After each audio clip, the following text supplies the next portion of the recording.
Shalom, saudara-saudara yang terkasih dalam Tuhan. Perkenalkan, saya Boni Sirait. Ini video pertama saya. Jadi tujuan saya di sini adalah untuk berbagi kesaksian tentang apa yang saya alami di dalam kehidupan rohani saya.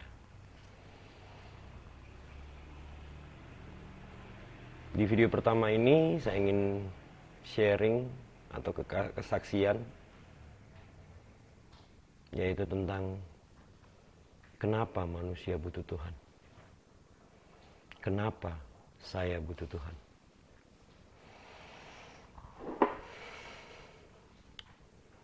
Dalam menjalani kehidupan secara pribadi, saya sering merasakan ketakutan, kecemasan, dan kekhawatiran.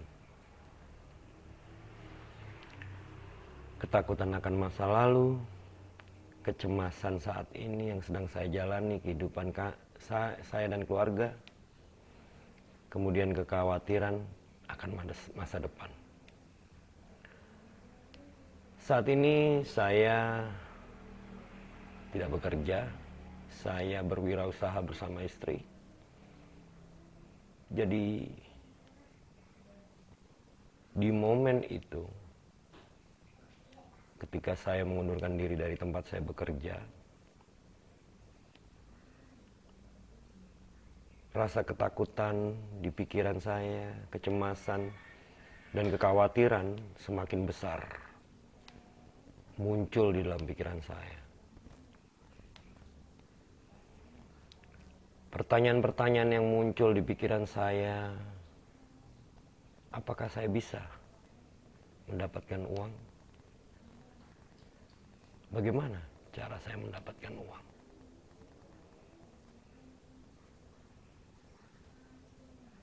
Bagaimana jika penjualan saya tidak sesuai dengan harapan saya?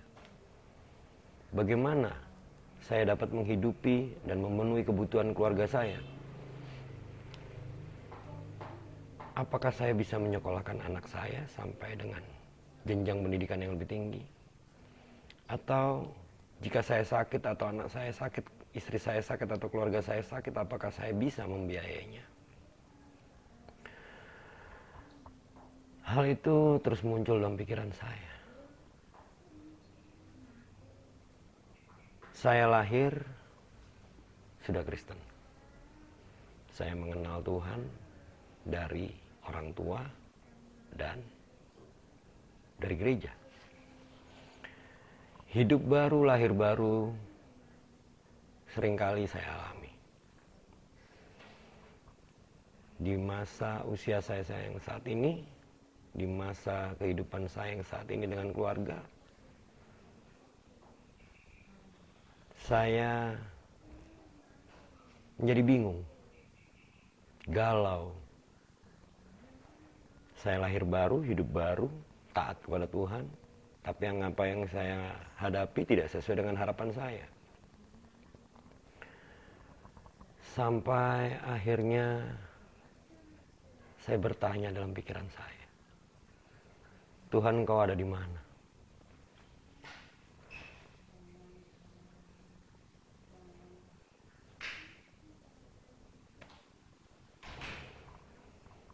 Saya terus mencari Tuhan setiap saat.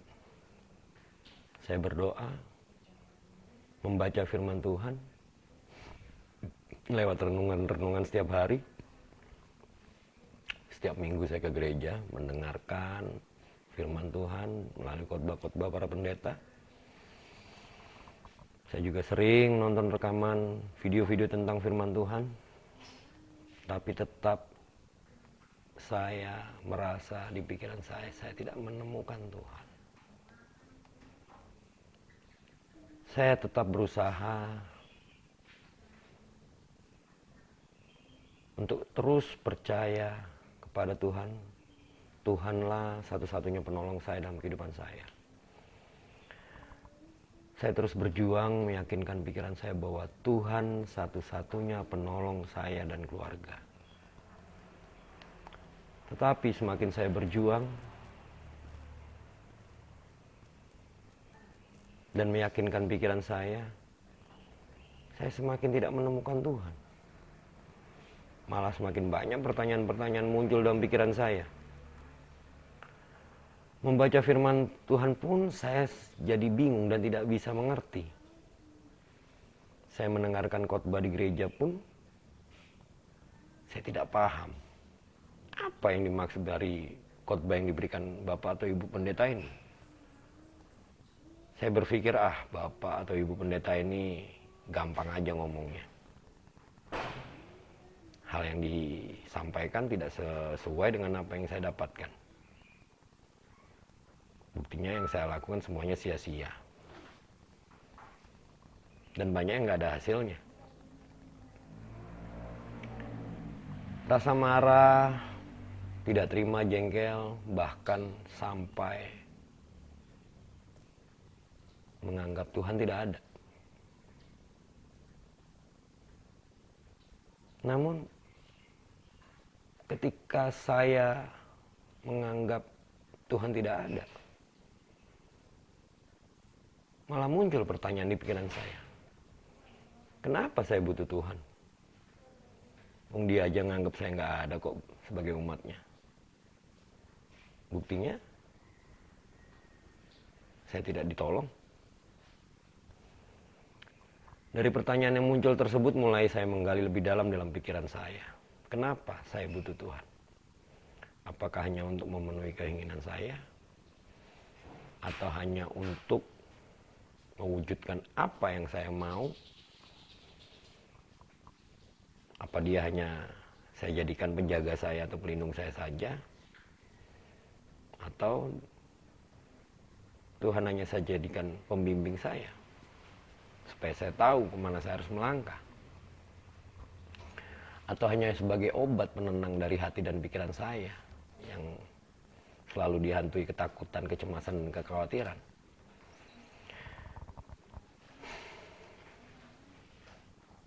Sampai akhirnya saya lelah, menyerah, dan menerima semua yang terjadi, fenomena yang muncul dalam pikiran saya. Dan pelan-pelan dari saat itu, saya mulai mengerti kenapa saya butuh Tuhan. Dan akhirnya saya sadar saya salah memperlakukan Tuhan. Saya hanya memperlakukan Tuhan seperti apa yang ada yang di pikiran saya. Yang sebenarnya pikiran saya ini terbatas. Jadi karena keterbatasan pikiran saya, pokoknya Tuhan harus standby 24 jam di kehidupan saya. Saya butuh, ya dia wajib bantu, dia wajib ada. Kalau saya atau keluarga saya sakit, ya dia harus segera sembuhkan. Jika saya butuh apa-apa, ya harus segera disediakan. Gitu. Jadi pikiran ini ya pokoknya harus ini, harus itu.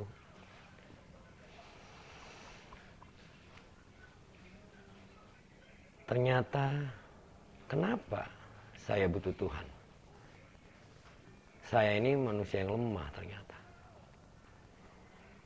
Saya selalu mudah dihantui dengan pikiran yang saya ciptakan sendiri.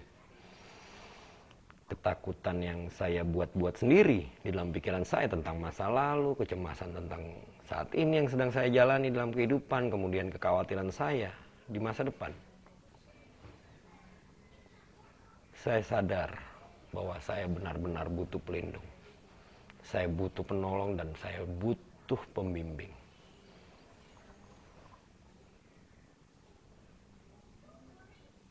Namun, saya tidak membiarkan Tuhan berkuasa dan diam di pikiran saya. Saya seringkali menolak dengan saya berkonflik dengan pikiran-pikiran akan pikiran takut, kecemasan, dan kekhawatiran. Dan menjadikan Tuhan saya hanya menjadikan Tuhan sebagai budak dan pemuas nafsu saya saja. Setelah menyadari hal itu, saya mulai belajar menyadari pikiran-pikiran yang muncul dalam pikiran saya. Ketika pikiran takut, cemas, dan kekhawatiran itu datang, ya saya terima aja seutuhnya. Saya tidak berkonflik lagi. Saya berdamai dengan pikiran saya. Saya terima semua fenomena pikiran yang muncul dalam pikiran saya dan saya serahkan sepenuhnya kepada Tuhan. Saya hanya ucapkan dalam doa, terima kasih Tuhan atas pikiran-pikiran yang muncul tentang ketakutan, kecemasan, dan kekhawatiran. Terima kasih atas semua berkat yang Kau berikan. Engkaulah yang berkuasa atas aku. Aku serahkan semua atas kehendak-Mu, bukan kehendak-Ku. Dan saya mulai mencari ayat-ayat dalam Alkitab, firman-firman Tuhan. Dan saya mulai dapat mengerti dan memahaminya. Di Yohanes 15 ayat 4, Tuhan mengatakan, tinggallah di dalam aku dan aku di dalam kamu. Sama seperti ranting tidak dapat berbuah dari dirinya sendiri kalau ia tidak tinggal pada pokok anggur. Demikian juga kamu tidak berbuah jikalau kamu tidak tinggal di dalam aku. Jadi ya, saya tidak akan terbebas dari rasa takut, cemas, dan khawatir yang muncul di pikiran jika saya terus menolak sesuatu yang tidak mengenakkan pikiran saya. Saya jadi stres. Pikiran tentang Tuhan hanya saya jadikan senjata tanpa saya mengerti, memahami, dan mengalami secara utuh cara Tuhan bekerja di dalam kehidupan saya dan keluarga saya. Itu membuat iman saya terombang-ambing. Mulut saya mengatakan percaya, pikiran terus bertanya dan tidak dapat menerima realitas kehidupan yang sedang saya jalani. Dengan demi menerima semua pikiran yang muncul, fenomena-fenomena pikiran yang muncul di pikiran saya, mau yang enak, mau yang gak enak, yang menakutkan, yang mengkhawatirkan dan mencemaskan, ya saya terima aja seutuhnya. Dan saya dapat melihat Tuhan bekerja dan berkuasa seutuhnya atas kehidupan saya dan keluarga. Jadi Rohnya yang berkuasa dalam pikiran saya. Sehingga Tuhan dapat bekerja secara utuh dan berkuasa penuh atas kehidupan saya. Maka Ia dapat menjadi pelindung saya, penolong saya, dan pembimbing saya. Inilah jawaban yang saya dapatkan. Kenapa saya butuh Tuhan? Kenapa manusia butuh Tuhan? Karena kita hidup dari roh atau nafas Tuhan Allah. Di Kejadian 2 ayat 7, ketika itulah Tuhan Allah membentuk manusia dari debu tanah dan menghembuskan nafas hidup ke dalam hidungnya. Demikianlah manusia itu menjadi makhluk yang hidup. 1 Tesalonika 5 ayat 19. Janganlah padamkan roh. 2 Korintus 3 ayat 16-18. Tetapi apabila hati seorang berbalik kepada Tuhan, maka selubung itu diambil daripadanya. Sebab Tuhan adalah roh, dan di mana ada roh Allah, di situ ada kemerdekaan. Dan kita semua mencerminkan kemuliaan Tuhan dengan muka yang tidak terselubung. Dan karena kemuliaan itu datangnya dari Tuhan yang adalah roh, maka kita diubah menjadi serupa dengan gambarnya dalam kemuliaan yang semakin besar. 1 Korintus 2 ayat 9-16, tetapi seperti ada tertulis, apa yang tidak pernah dilihat oleh mata dan tidak pernah didengar oleh telinga, dan yang tidak pernah timbul di dalam hati manusia, semua yang disediakan Allah untuk mereka yang mengasihi Dia. Karena kepada kita Allah telah menyatakan oleh Roh, sebab Roh menyelidiki segala sesuatu, bahkan hal-hal yang tersembunyi dalam diri Allah. Siapa gerangan di antara manusia yang tahu apa yang terdapat di dalam diri manusia selain roh manusia sendiri yang ada di dalam dia? Demikian pula lah tidak ada orang yang tahu apa yang terdapat di dalam diri Allah selain roh Allah. Kita tidak menerima roh dunia tetapi roh yang berasal dari Allah, supaya kita tahu apa yang dikaruniakan Allah kepada kita. Dan karena kami menafsirkan hal-hal rohani kepada mereka yang mempunyai roh, kami berkata-kata tentang karunia-karunia Allah dengan perkataan yang bukan diajarkan kepada kami oleh hikmat manusia tetapi oleh roh. Tetapi manusia duniawi tidak menerima apa yang berasal dari roh Allah, karena hal itu baginya adalah kebodohan, dan ia tidak dapat memahaminya, sebab hal itu hanya dapat dinilai secara rohani. Tetapi manusia rohani menilai segala sesuatu, tetapi ia sendiri tidak dinilai oleh orang lain. Siapakah yang mengetahui pikiran Tuhan sehingga ia dapat menasihati dia? Tetapi kami memiliki pikiran Kristus. Demikian saudara, yang saya bagikan kesaksian tentang perjalanan rohani saya. Di dalam saya menjawab pertanyaan saya sendiri yang ada di pikiran, kenapa saya butuh Tuhan? Kenapa manusia butuh Tuhan? Semoga menjadi kesaksian saya ini dapat menjadi berkat buat kita semua. Mohon maaf jika ada kata-kata atau hal yang tidak berkenan. Tuhan memberkati kita semua. Terima kasih.